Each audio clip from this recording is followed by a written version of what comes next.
बोले श्री प्राणनाथ प्यारे की जय, श्री सतगुरु महाराज जी की जय, धाम के धनी की जय।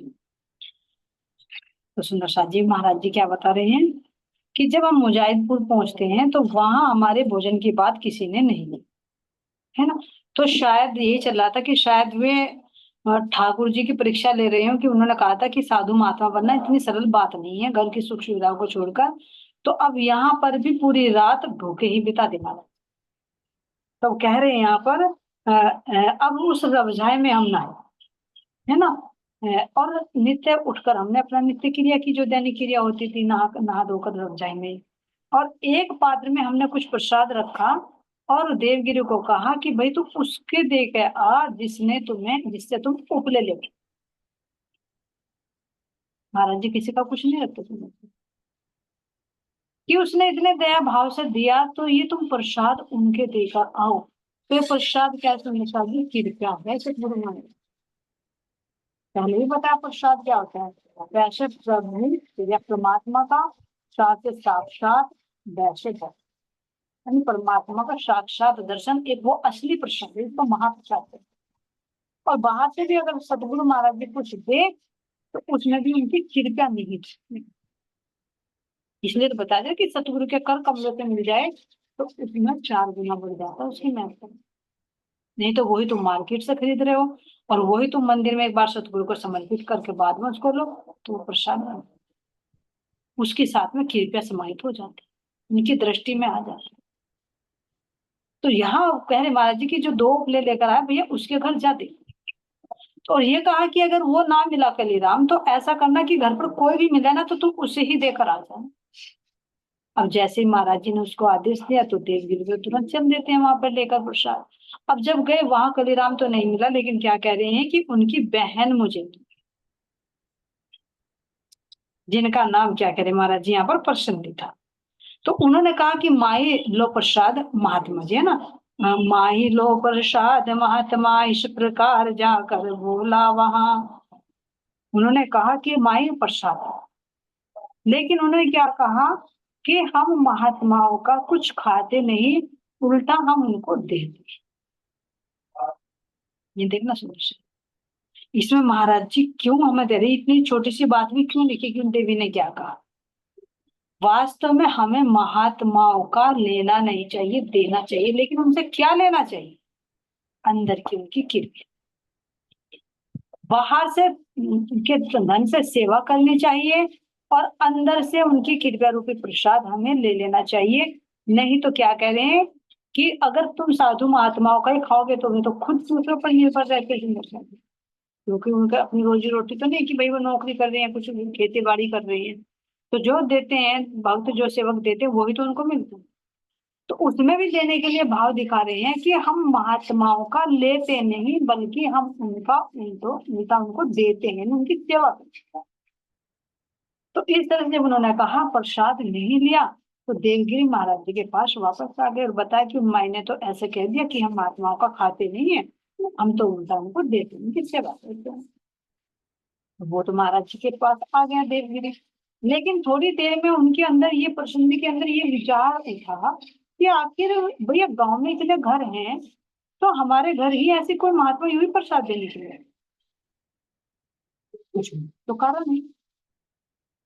भाई कोई महात्मा ऐसे ही थोड़ी मेरे घर आ जाएगा। मान लीजिए सपोज करो कि अगर हमारे घर में कोई आ जाए, कोई महात्मा कहे लो प्रसाद, तो आप विचार, जाहिर सी बात है विचार करोगे। भाई कौन है, क्यों देने के लिए आया है, किस मकसद से आया है, उसकी जानकारी तो निकालो। तो जब तो मना कर दिया, लेकिन बाद में दिमाग में घंटी बजी, फिर ऐसे धीरे ही क्यों देना है, तो लोगों को सुनते ना हो, कुछ ना कुछ तो वेद इसके अंदर छिपा हुआ है। तो उन्होंने देखा कि भाई गांव में जहां जहां को महात्मा गए हैं, पूछते पूछते वहीं पहुंच गई जहाँ चौपाल पर चौकीटे पर महाराज जी बैठे थे। तो देख कर मैं कहीं भी देख रही थी, पहचान कर रही थी। इतने में महाराज जी वर्णन कर रहे हैं कि जो गांव का नंबरदार था, जो मेंबर होता है सुंदर साहब जी, वो गुजरा वहां से। तो गांव में तो टोक ही देते हैं कि भाई गांव की बहू है तो यहाँ पर कैसे खड़ी है। तो अब यहाँ पर जब वो देखा कि भाई यहाँ पर क्यों खड़ी, तो उन्होंने पूछ लिया कि भाई तू यहाँ क्यों खड़ी है। तो उन्होंने कहा कि चाचा जी ऐसा है, भाई नंबरदार है क्योंकि अपने से बड़े चाचा ताऊ कहकर बोलते हैं। तो उन्होंने कहा कि चाचा जी ऐसा लगता है कि महात्मा मेरे घर प्रसाद देने के लिए तो मेरे घर ही क्यों आए। इसके पीछे क्या कारण है? तो इसलिए मैं जानकारी लेने के लिए आई कि ये मेरे घर गए थे महात्मा प्रसाद जी, तो मैंने मना कर दिया। तो मेरे अंदर ये विचार उठ रहा है कि आखिर ये मेरे घर पर ही क्यों आए महात्मा, आखिर क्या संबंध है, क्या कारण है इसका। तो इसलिए मैं पहचान कर दी थी लोग को। तो इतने में जैसे वे नंबर से बात कर रही थी पर्सन, इतने में ही अब देवगिरी जो बैठे थे तो उन्होंने आंखों से इशारा कर, कैसे इशारा कर दिया? क्योंकि जब उन्होंने बात की ना कि चाचा हो ना हो, ये मुझे ऐसा लगता है जैसे मिलने गए, क्योंकि पहले बचपन में देखा हुआ तो थोड़ी थोड़ी याद आती है। और पता भी लग जाता है, रिश्तेदारी में अड़ोस पड़ोस में सबको पता लग जाता है कि भाई वो तो उसका लड़का तो साधु बन गया, महात्मा बन गया, घर बार छोड़कर चला गया, ये तो हल्ला मच जाता है। रिश्तेदारी में भी, गाँव में भी, तो वहां पे भी हुआ थी। तो वहां भी गाँव में पता था कि भाई वो जी का लड़का है झंडू था, तो वो तो घर बार छोड़कर वो साधु महात्मा बनना जाना सीख रहा है। तो अब वैसे ही कितना समय हो गया था, है ना? पहले तो 2 साल में आए थे, अब भी 7 साल हो चुके थे महाराज जी को निकले। तो यहाँ पर बात फैली हुई है। अब बात चलते चलते जहां पर बचपन बीता वो ज्यादातर वो हो, तो देखो रिश्तेदार में पता लगेगा, अच्छा ये उसका लड़का यहाँ बचपन में रहता था, अरे हाँ अच्छा वो साधु बन गया। तो यानी मेमोरी सबके आ जाती है। कोई अच्छी पोस्ट पे चला गया उसको याद नहीं रखेंगे, लेकिन कोई साधु महात्मा बन जाएगा रस्ते छोड़कर, वो तो बिना कलम के दिल पर लिखी जाती, चिट्ठी पर लिखी जाती, अच्छा फलाने का लड़का साधु बन गया। तो इसीलिए उनके दिमाग में आई थी, चाचा हो ना हो, मुझे लग रहा है कि साधु महात्मा बनने देती।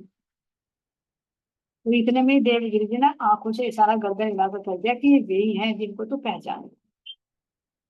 अब ये देखो सुंदर सा जी बचपन की, मतलब जो जिसका बचपन बीता हो और साधु महात्मा के रूप में आयो, तो उन्हें देखकर कितनी खुशी।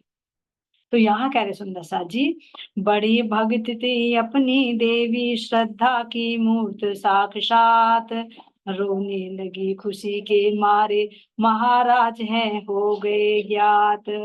हो गए ज्ञात, ये महाराज झंडू दत्त हैं जो घर छोड़कर निकल गए थे, है ना? तो इतना देखते ही उनकी आंखों में आंसू आ गए। क्यों? क्योंकि कह रहे हैं कि बड़ी भक्त थी वो, और श्रद्धा की मूर्ति थी साक्षात। श्रद्धा थी लोगों के अंदर, तभी तो उन्होंने कहते कि हम साधुओं का महात्माओं का नहीं खाते। लेकिन मना तो कर दिया, लेकिन फिर दिल ने आवाज दी, अरे तूने मना कर दिया, पता किया तूने कौन थे महात्मा, क्यों आए थे तेरे यहाँ?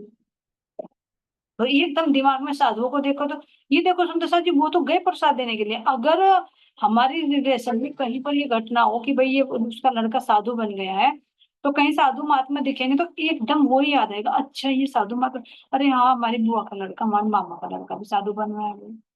तो एकदम बात है। तो उनके दिमाग में जो बात चल रही थी तो पहचान गए, अंतरात्मा ने गवाही दे दी कि हाँ ये तो भाई झंडू ही है। तो यहाँ कह रहे कि इतना बात होती तो गांव में शोर मच गया जब वो रोने लगी, और मुखिया था, मेंबर था, उसको भी पता लगा कि भाई ये तो उनके मामा का लड़का है। तो यहाँ कह रहे हैं, लगा ठट गांव वालों का, सुना आगमन जब अपना, छोटा और बड़ा गांव का हम तक पहुंचा जना जना। तो जब गांव में हल्ला मच गया कि भाई ये तो झंडू दत्त है, ये आगे हैं जो महात्मा बन गए थे, तो सबके अंदर जिज्ञासा होती है, अरे चलिए देखे तो सही, देखकर तो आए भाई, दर्शन तो करे, कैसे महात्मा बने हैं, क्या बात करते हैं, देखने में कैसे लग रहे हैं, सबके अंदर जिज्ञासा होती।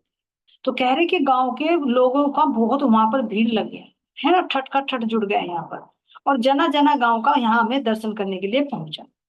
अब यहाँ कह रहे हैं था मुआ, था मुआ लिखा हुआ सुंदर सा जी, लेकिन ये गलत मिसप्रिंट हो रहा है। था मुआ का ग्राम हमारा, था मुआ का मतलब यहाँ पर क्या है, था बुआ का, मुआ की जगह एक जगह मिल भी रही है शब्द, तो इसको ठीक कर लेना ना। हा बुआ का ग्राम हमारा, बचपन यही कटा अपना, हर एक से था प्रेम मोहब्बत, वतन समझते यहाँ घना। ये गांव हमारी बुआ का था, यानी ससुराल थी, है ना? और हमारा बचपन यही कटा, क्योंकि माता पिता तो नहीं रहे थे, बुआ लाड़ प्यार से पालती थी। तो ज्यादातर की सोचा, देखो भाई गृहस्थी को छोड़कर कितने दिन रह सकता है कोई, 1 महीना 2 महीना। लेकिन बुआ ने सोचा कि चलो मैं अपने भतीजों को भैया वहीं लेकर चल जाऊँ, तो वहां ज्यादातर समय बीता महाराज जी का। तो इसलिए अब कह रहे हैं कि हमारी बुआ का एक ग्राम था और हमारा बचपन यहीं पर कटा, है ना? और हर एक से था प्रेम मोहब्बत, वतन समझते यही बना, हम अपना वतन अपना घर यही समझते थे, जने जने से मोहब्बत थी यहाँ पर। जहाँ बचपन बीता उनके साथ, जी जैसे अपने भी याद करें कि मामा हो या बुआ हो किसी के यहाँ रहते हैं, तो बचपन में कितने दोस्त हो जाते हैं, कभी मिलते हैं तो याद रहता है, अच्छा अच्छा यहाँ बचपन में इसके साथ खेलती थी, है ना, मेरे मामा के गांव की लड़की है। तो यानी जना जना परिचित हो जाता है जब काफी लंबे समय तक। पहले तो रहते थे उनके साथ जी, अब नहीं रहते ना, अब रखना पसंद करता कोई और ना ही कोई अब रहना पसंद, क्योंकि बहुत विचारधारा में परिवर्तन हो गया है, संकीर्णता आ गई है लोगों के अंदर। कहा ना कि अपना तो फूल की तरह लगता है लेकिन दूसरा कांटों की तरह चुभता है।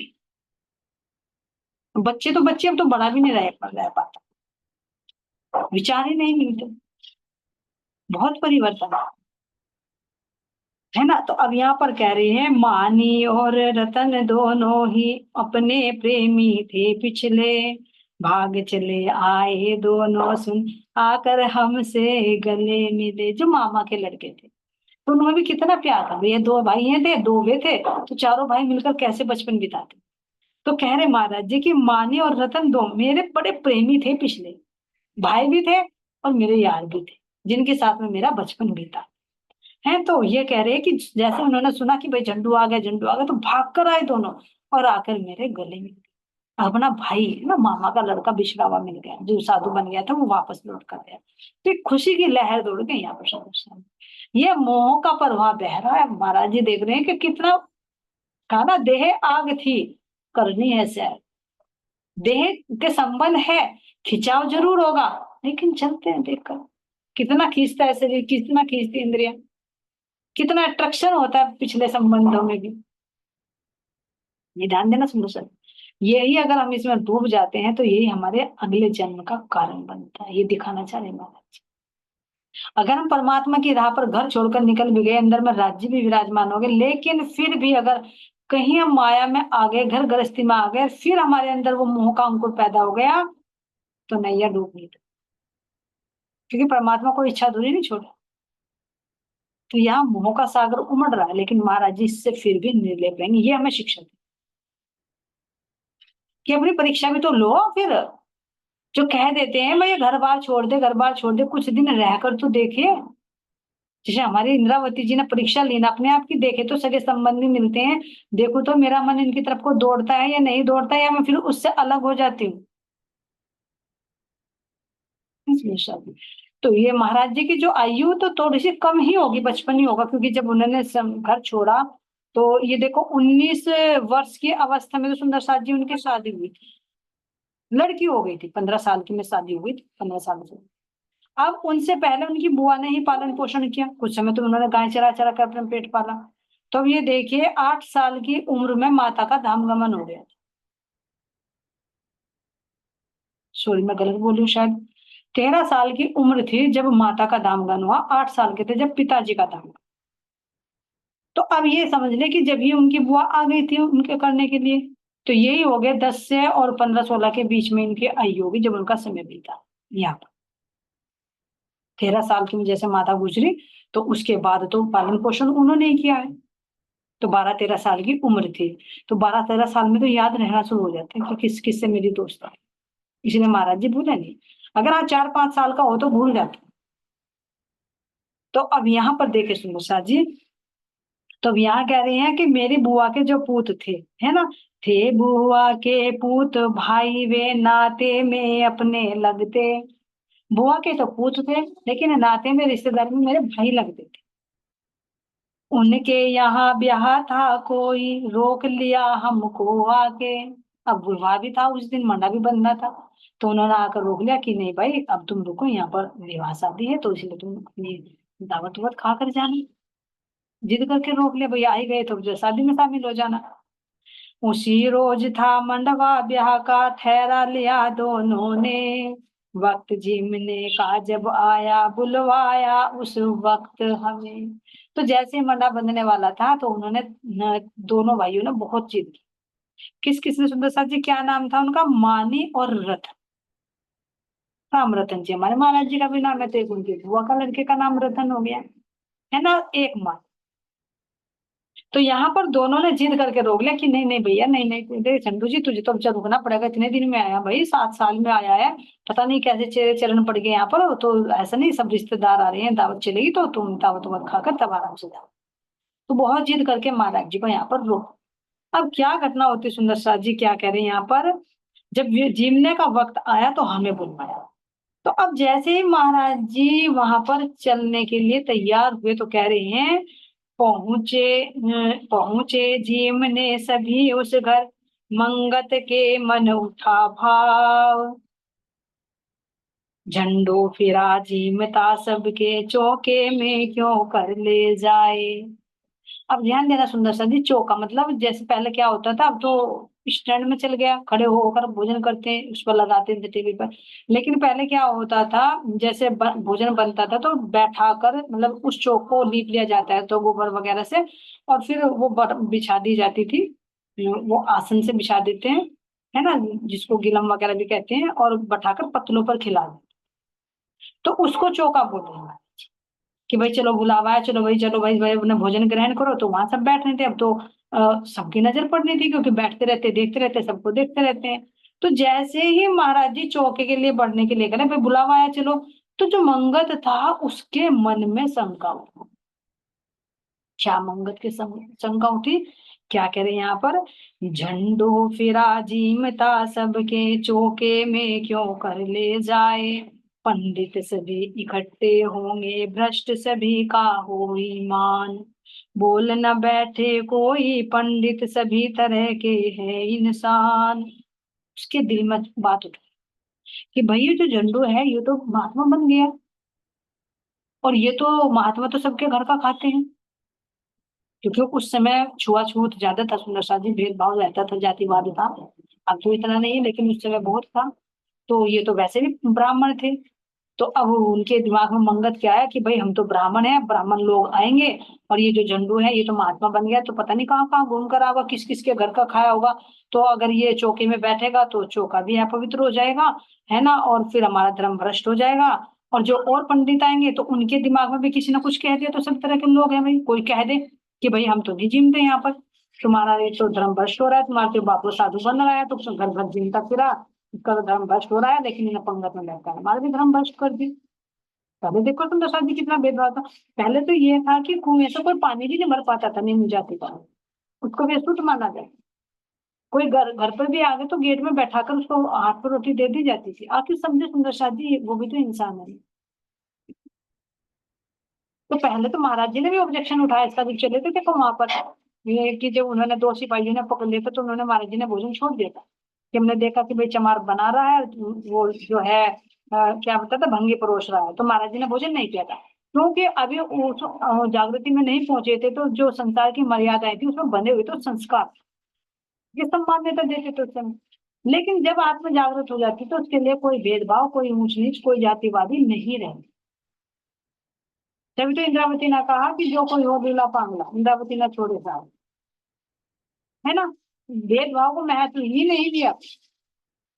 क्यों? क्योंकि आत्मा ने देख लिया, जबकि वो तो घटना उनसे पहले थी, ये तो फिर भी अभी की है। तो जो आत्मिक भाव में चला जाएगा वो बाहर की देह में नहीं फंसेगा कि भाई ये किस जाति का है, ये गरीब है कि ये अमीर है, ये मंद बुद्धि है या मूर्ख है, वो नहीं सोचेगा, क्योंकि उसकी दृष्टि में एक मानवता है। तो अब ये तो अभी संकीर्णता में बंधे हुए थे, तो दिल में आ गए मंगत के कि भाई होना हो, कोई पंडित ही बोल उठा कि भैया तुमने तो हमारा धर्म भ्रष्ट कर दिया, महात्मा को यहाँ पर बैठा कर के जगह जगह चिंता फिरा। तो उनके मन की बात महाराज जी ने पढ़ी, कि वो तो जान लेते हैं, तन के जाने मन के जाने, जाने दिल की चोरी, और उस साहिब से क्या छिपा जिसके हाथ में जगत की डोरी। क्योंकि हृदय में बैठे ना दाम, और भाव से आ जाता है। तो फर्क लिया कि भैया मैं कि इनका धर्म भ्रष्ट करूं, मैं तो एक लंगोटी का महात्मा हूँ। तो महाराज जी ने मना कर दिया, क्या कहा, पल्ले क्या है एक लंगोटा, क्यों कर सबसे जाए कहा। अब कह रहे भैया हम रिश्तेदारों में नहीं जाते, हम तो हमारे पास तो एक पल्ले में एक लंगोटा है, हम नहीं वहां जाकर बैठ सकते, भैया सब तो सूट बूट में अच्छे कपड़ों में आएंगे, और हम तो लंगोटी में हैं, तो क्या हम हमारी शोभा बनेगी वहां पर? नहीं, हमारी शोभा नहीं बन सकती वहां पर। चौका बिगड़ जाएगा अपना घर में हम जिस दम पहुंचे, एक खबर थी वहां भैंस की, उस पर जा बैठे। महाराज जी को जब कहा उन्होंने कि भाई चलो तुम जिम लो वहां पर चौके में चलो, तो महाराज जी ने कहा भैया हम वहां नहीं जाएंगे, तुम्हारा चौका बिगड़ जाएगा। हम तो लंगोटिया जा रहे हैं, है ना, जगह जगह हम घूमते फिरते हैं, सबके घर का हम खाते हैं, तो हमारा तो धर्म भ्रष्ट हो रहा है। और हम तुम्हारे यहाँ पर जाएंगे, बड़े बड़े पंडित लोग आएंगे, साथ में वे कुछ कहते हमें देखकर तो भैया वे उठ कर चले जाएंगे तुम्हारे रिश्ते नाते हैं, और उनका होना धर्म भी भ्रष्ट हो जाएगा। इसलिए हम तो यहाँ पर जो जहाँ पर भैंस बनती है ना, भैंस का तबेला होता है, ये छप्पर वगैरह डाल लेते हैं, खोर बनी होती है ना, यहाँ पर भी खबर लिखी हुई लेकिन खोर होगी यहाँ पर। एक खोर थी वहां भैंस की, उस पर जा गए। खबर का तो मतलब ही नहीं है, तो कुछ मिसप्रिंट हो जाता है सुंदर साहब जी, कि एक खबर थी वहां भैंस की, खबर का मतलब क्या था, यानी खोर हो सकते हैं जिसमें चारा करती है, लेती खाती है भैंस, इसको खोर बोलते हैं ना। तो उस खोर पर हम जाते मुंडे हैं, तो महाराज जी ने कहा भाई हम तुम्हारे उसमें नहीं जाएंगे, हम तो इस तबेले में ही बैठकर भोजन करें। चौके में ले जाना चाहा औरों ने हमको अंदर, नहीं यही जी लेंगे हम तो चौके से रखो बाहर।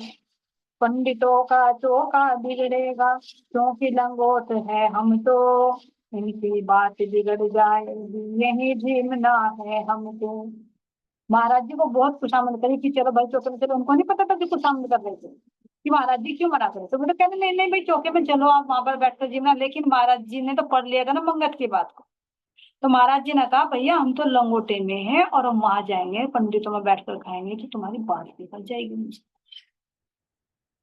हम तो लंगोटी वाले बाबा हैं, घर घर का खाते पीते, तुम अपना धर्म बनाकर रखो, है ना, और हम यही जिमेंगे जहां पर भैंस बंधी है, हम यही जिमेंगे। अब इतना जब बार बार कहते रहे, बार बार कहते रहे, लेकिन मंगत जो सुन रहा था तो मंगत को ये लगा कि मेरी सारी बात रिपीट हो रही है, मेरी बात जो जो मैंने मन में सोचा, कहा नहीं था मंगत ने, लेकिन अंदर से प्रेरणा आई कि मेरी बात रिपीट हो रही, तो उन्होंने मेरे मन की बात जान ली है। जी याद आ रहा है सुंदर साथ जी, जैसे द्वारिका में थे जब, मथुरा में थे उद्धव जी, तो उद्धव जी ने कहा था कि मैं उनके पास, जब श्री कृष्ण ने कहा कि ब्रज में गोपियां हैं, जाओ तू ये ज्ञान अपना उन्हें कुछ सुना दो, तो उन्होंने क्या कहा था, अरे वे गांव की ग्वालिन है जो गाय भैंस चराती फिरती है, वे मेरे ज्ञान की बात को समझ पाएंगी। श्री कृष्ण जी मुस्कुराए, कहा चिंता मत कर, तू जा, समझे ना समझे वो उनका काम है, लेकिन तू देकर तो आ, तू तो बहुत बड़ा ज्ञानी है, इस ज्ञान को देना चाहिए। तो वो तो अहंकार में चला, क्योंकि पता नहीं था कि वे प्रेमी है, किस कदर डूबे हो। तो जब गए तो गोपियों ने यही बात कही, जब उद्धव ने ज्ञान देना चाहा तो उन्होंने कहा भैया हम तो गांव के ग्वालिन, गाय भैंस चराने वाले, हम कहाँ तेरे इतने बड़े ज्ञान को समझ पाएंगे। एकदम पता लग गया, और ये सब इन्होंने कैसे बोल दिए, हूबहू मेरा भी पीठ किया हुआ। हम तो कह भी दे सुंदर साथ जी की चलो भाई बात हो गई होगी, मोबाइल से बात हो गई, फोन से बात हो गई, पत्र कह दिया होगा, लेकिन जाते उसको ये खबर आई तो उनको, क्योंकि पत्र भी भेजे तो मैं पढ़ नहीं पाती, अनपढ़ थे, फोन वगैरह टेलीफोन की कोई सुविधा नहीं थी, तो उसके दिमाग में आया कि ये बात हूबहू कैसे बोली, तो प्रेरणा हो गई कि वास्तव में हो ना हो, जो बात मैंने श्री कृष्ण जी के अंदर कही तो श्री कृष्ण जी के दिल में बसती है, तो वो बात इन तक ट्रांसफर हो। ये नेटवर्क चलता था सुंदर सा, चलता है अभी आत्मा संवाद, आत्मा से आत्मा, उसी का तो प्रतिबिंब है यहाँ पर जो आज नेटवर्क हम जोड़ पा रहे हैं। ये परम धाम की तो नकल है जो बैठे हम बात कर रहे हैं, क्योंकि अगर कोई पुखराज की आकाशी महल में बैठी है तो वहीं उसमें ना, जो हमारा उसके ताल में बना हुआ मानिक पहाड़ के ऊपर बना हुआ टापू, उसमें बैठी वहीं से बैठकर बात कर लेंगे देखकर, कि कितना ही बीच में क्यों ना आवरण हो, ये सब उसी की नकल। तो ये उनके अंदर आ गया, अरे गोपियों को किसने बताया, तो ये तो कहीं ना कहीं मेरी बात को जान रही है ना, ये तो श्री कृष्ण के हृदय में बसती है, क्योंकि उनके सामने मैंने बात की, तो इनको कैसे पता। ऐसे ही मंगत को अंदर से प्रेरणा आई कि ये बात मैंने मन मन में सोची, तो इनको कैसे पता। हाँ पता लग गया, अरे ये झंडू नहीं है, ये तो कोई सिद्ध महात्मा बन गए भैया, मेरे मन की बात जाने। अब तो बड़ा पश्चाताप हुआ, तो इतना पश्चाताप हुआ, महाराज जी कह रहे हैं कि उसने फिर माफी मांगी, है ना, क्या कह रहे हैं यहाँ पर, दिल की बात जान ली मेरी, मंगत जी ने पकड़े कान, इनसे अब कुछ छिपा नहीं है, ऐसो लियो इन्होंने जान। इन सब कुछ छिपा हुआ नहीं, मेरे मन की बात क्या। तो फिर कान पकड़े, माफी मांगी, है ना, और बहुत आग्रह किया कि आप महाराज जी अंदर चलो। क्यों? क्योंकि अब कुछ पता चल गया ना कि बिना बताए मेरे मन की बात जान ली, सिद्ध महात्मा बन गए। तो अब जिद करने लगा कि नहीं महाराज जी, आप कैसे भी हो, आप अंदर चलकर ही जी में चौकी में ले चलना चाहा बारात में, पर हमने इनकार करी। अब इतनी जिद करने लगा, चौके में तो महाराज जी नहीं गए। महाराज जी अब आपको बारात में चलना है। महाराज जी क्या, भैया मैं तो लंगोटी में टुट्टी सी मेरी लुटिया, कौन मुझे बाराती में शामिल करेगा? तुम्हारी भी लोग कहेंगे कहाँ से महात्मा को पकड़ लाए।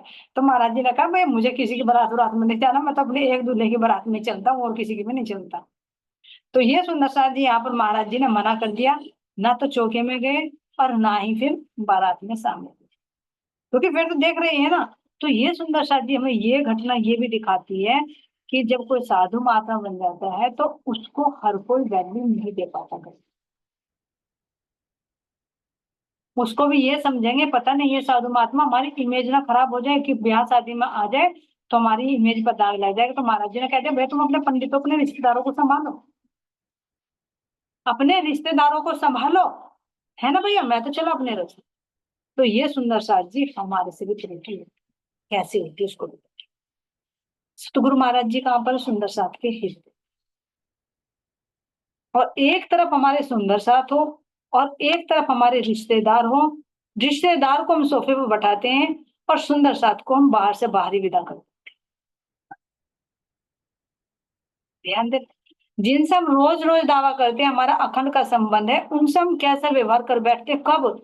जब हमारे पास में हमारे रिश्ते नाते हो। क्योंकि यहाँ आगे ना, अरे ये तो ये है, ये तो यहाँ चर्चा ना करने बैठ जाए, है ना, और ये तो हमारी बेइज्जती में दाने लग जाएगा भैया। और ये तो सही पोजीशन में रहता सुंदर साथ जी, अगर साध्वी के बेस में हो तो दरवाजा बंद करना है भैया, यहाँ ना जाए, इमेज खराब हो जाएगी। यहाँ तक कि सुंदर साथ जी, अभी मेरे याद आ रहा है, शायद समझने वाला समझ जाएगा, कि अगर कोई भक्ति भाव में है और उसका रिश्ता भी बताना चाहे ना तो क्या कहते हैं, अरे हमें ऐसी नहीं चाहिए जो भक्ति में डूबी हो, हमें तो ऐसी चाहिए हाई फाई जो स्टैंडर्ड की हो। अरे भाई सोचे तो, भक्ति भाव वाले तुम्हें नहीं चाहिए जो घर को तुम्हारे स्वर्ग बना देगी, परम धाम बना देगी। हाई फाई वाली चाहिए जो आज आ रही है, कल कल क्या कहे तुम्हारे चुंडे फाड़े। वो चाहिए ना तुझे, जो एक की जगह 10 खर्च करे और जो तुम्हारी भक्ति में भी रुकावट डाले। ऐसी चाहिए तुम्हें वो, ऐसी नहीं चाहिए जो राज्य की भक्ति में लगे। तो कहाँ की सोच है? यही महाराज जी दिखाना चाहिए।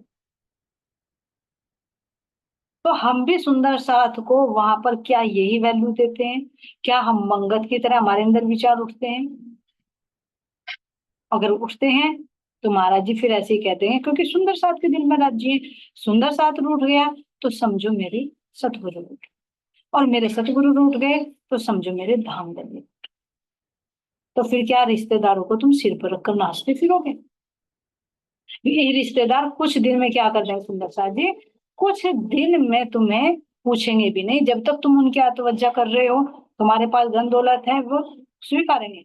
लेकिन सुंदर साथ तुम्हारी हर स्थिति में, जो असल का सुंदर साथ हो वो सुंदर, एक नकली भी है जो बनी बनी के होते हैं, लेकिन जहां थोड़ी सी आपत्ति है वहां से किनारा कर।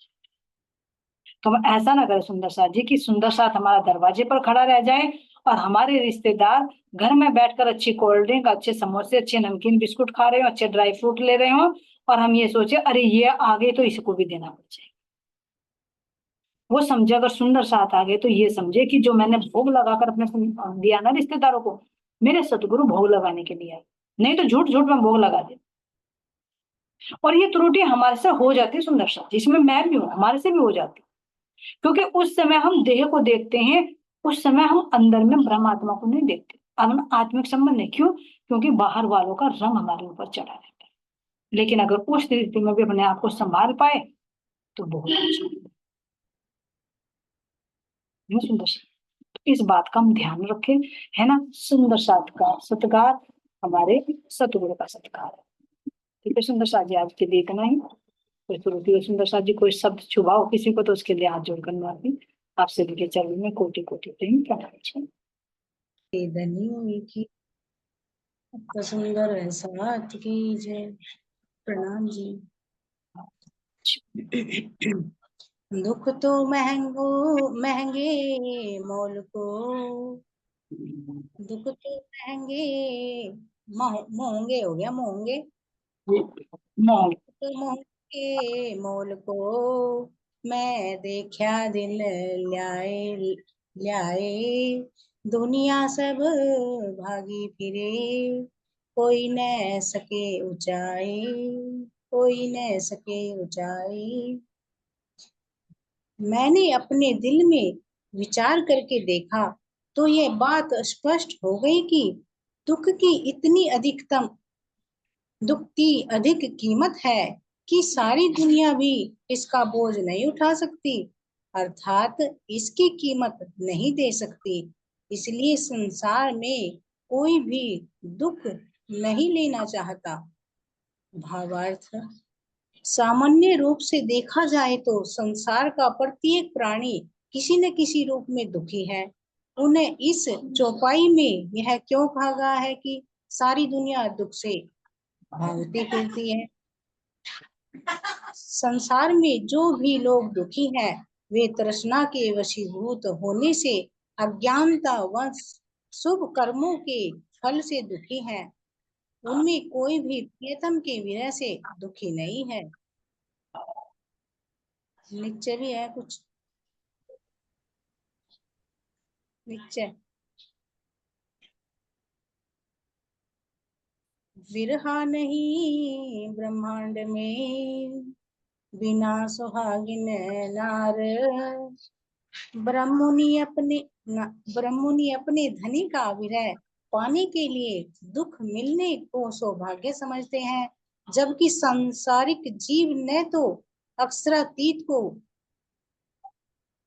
अक्षरातीत को पूर्ण रूप से जानते हैं और न चाहते हैं। इसलिए सांसारिक सुख की चाहना में वे दुख से भागते हैं। अब दुख का ही प्रकरण चल रहा है। जैसे वो एक चौपाई है कि दुख से पियो मिलसी, सुख से मिला न कोई, मेरे पियो जी का मिलना तो दुख ही से होए। अब ये चौपाई मुझे पता नहीं सही है या गलत है, लेकिन मेरे मन में आई है। तो अब तक हम भी, जब तक हमें मतलब सतगुरु महाराज जी ने हमारा हाथ नहीं पकड़ा था, हमें कोई दुख कष्ट हो जाता तो हम यही कहते कि हमारी किस्मत खराब है, हमारे किस्मत में दुख ही दुख है, सुख है ही नहीं। तो वो हमें नहीं पता था कि हमारे राज जी महाराज हमें दुख क्यों दे रहे, किस लिए दे रहे। क्योंकि उन्हें हमें अब इस संसार से पीछा करके अपनी तरफ को हमारा मतलब हमारी नजर करवानी थी। तो लेकिन अब दुख इस संसार में दुखी तो सब है, जिसके पास सब कुछ है वो भी दुखी, जिसके पास नहीं है वो भी दुखी है। लेकिन वो ये नहीं समझते कि हमें दुख क्यों मिल रहा।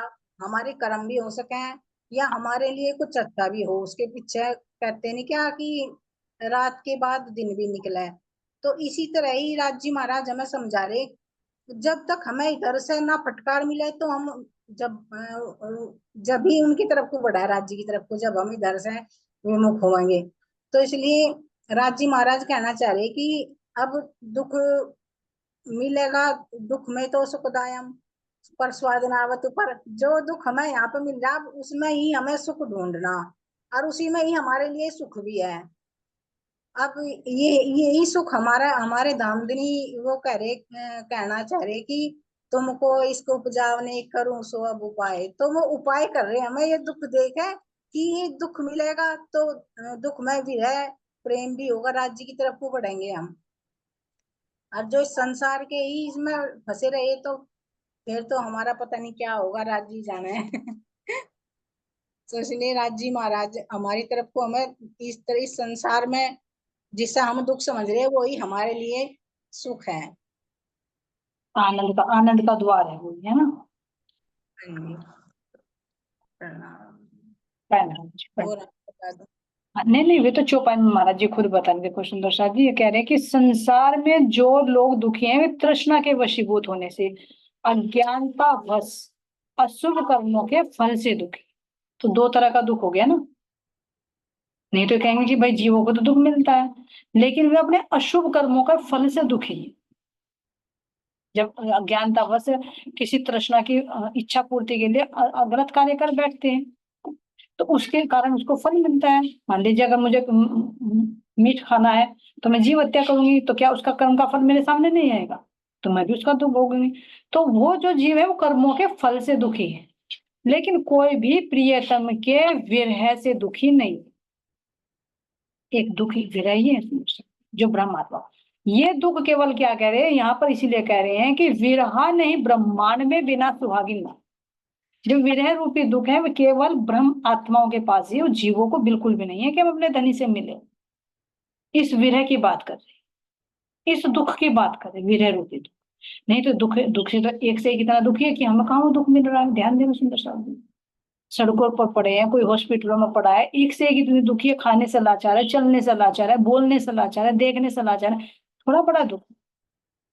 लेकिन ये दुख उसके कर्मों का फल है, ये वाला दुख उसके पास नहीं है जो परमात्मा के विरह रूपी दुख है। इसलिए कह रहे कि ये ब्रह्मांड में है ही नहीं, बिना सुहागिन नार। जो धाम के सुहागिन नार है उनके पास ये विरह रूपी दुख है, वो ही रोती है, यही धनी की तरफ से। तो इसलिए कह रहे कि अपने परमात्मा को पाने का सौभाग्य केवल ये ब्रह्मात्माओं की प्राप्त होता है। सांसारिक जीवों को ना तो अक्षातीत की पहचान है, और ना वे चाहते हैं कि हमें परमात्मा मिले, ना वो दुख लेना चाहते हैं। तो सुख के चाहना में दुख से को ही दुख से भागते रहते हैं कि हमें सुख मिले, लेकिन जिसको पाकर अखंड सुख मिलता है उससे वंचित रह जाते हैं। ठीक है सुंदर साहब जी, परिविता सखी जी बहुत बहुत धन्यवाद। जयकार जी। प्रणाम जी। कि दुख के भागे सब फिरे, कोई बिरला साथ निभाए। तो वो ही है जो दुख को लेकर चलेगी राज्य की तरफ, वो नु समझो वो राज्य मारे ने उसका हाथ पकड़ रखा है, वो वही दुख का साथ निभावेगी। बोले श्री प्राणनाथ प्रणाम की जय, सतगुरु प्यारे की जय, महाराज की जी श्री रामचंद्र प्रणाम। जी, प्रणाम। प्रणाम जी। प्रणाम जी। प्रणाम जी। प्रणाम जी, प्रणाम जी, सभी प्रणाम जी। हम भी सुनो साथ प्रणाम प्रसाद जी। सभी को प्रेम